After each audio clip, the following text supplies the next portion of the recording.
అమ్మలగన్నమ్మ ముగ్గురమ్మల మూలపుటమ్మ దుర్గమ్మ కొలువైన ఇంద్రకీలాద్రిపై దసరా శరన్నవరాత్రి ఉత్సవాలు అట్టహాసంగా జరుగుతున్నాయి. ఇవాళ రెండో రోజు కనకదుర్గమ్మ అమ్మవారు గాయత్రీదేవి అలంకారంలో దర్శనమిస్తున్నారు. భక్తుల కొంగు బంగారంగా పేరొందిన జగజ్జనని దర్శనానికి భక్తులు భారీగా తరలిస్తున్నారు.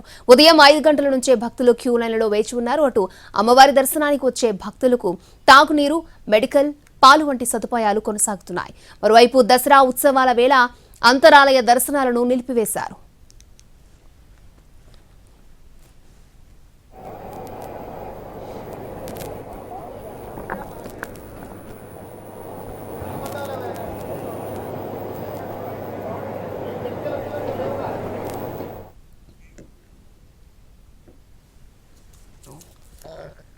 విజయవాడ దుర్గగుడిలో అమ్మవారి శరన్నవరాత్రి ఉత్సవాలు అంగరంగ వైభవంగా జరుగుతున్నాయి. భక్తులు పోటెత్తుతున్నారు.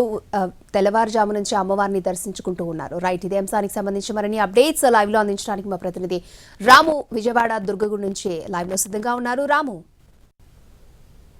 అక్షయ, ఈరోజు ఉదయం 5 గంటల నుంచే అమ్మవారిని దర్శించుకోవడానికి భక్తులైతే క్యూ లైన్లో ఉన్నారు. ఈరోజు అమ్మవారు గాయత్రీదేవి అలంకారంలో కనకదుర్గమ్మ దర్శనమిస్తున్నటువంటి పరిస్థితి అయితే ఉంది. అమ్మవారి దర్శనానికి వరుసగా క్యూ లైన్లో అయితే భక్తులు వస్తున్నారు. దీనిలో అమ్మవారికి సంబంధించినంత వరకు ఈరోజు త్రిమూర్తి అంశంగా అమ్మవారిని కొలుస్తారు. గాయత్రీదేవి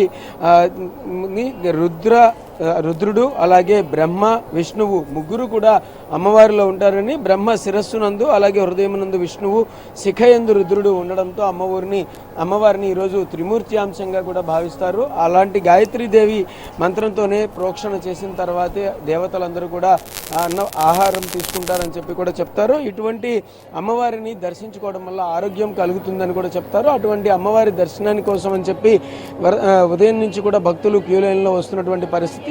ఈ రోజు అయితే మాత్రం నిన్నట్లాగానే ఈరోజు కూడా అమ్మవారి దర్శనానికి వచ్చే భక్తుల కోసం తాగునీరు, పాలు, అలాగే వచ్చేటటువంటి వాళ్ళు ఎవరైతే చిన్నపిల్లల తల్లులు ఉన్నారో వాళ్ళని కూడా ఎక్కడైనా ఎమర్జెన్సీ గేట్ల వద్ద బయటకు తీసుకురావడం కానీ, ఎమర్జెన్సీ గేట్లు ప్రతి 100 మీటర్లకు ఉన్న పరిస్థితుల్లో అన్ని రకాల ఏర్పాట్లు చేసినటువంటి పరిస్థితి అయితే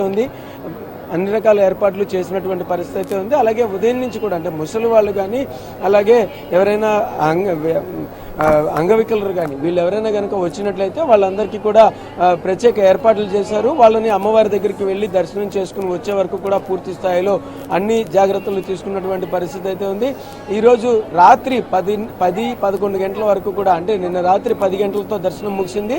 ఈరోజు కూడా 10 గంటల వరకు దర్శనం ఉంటుంది. ఒకవేళ ఈరోజు గాయత్రీదేవి అలంకారం కావడంతో అధికంగా భక్తులు ఉన్నట్లయితే 11 గంటల వరకు కూడా దర్శనం ఉండే పరిస్థితి అయితే ఉంటుంది. అక్షయ.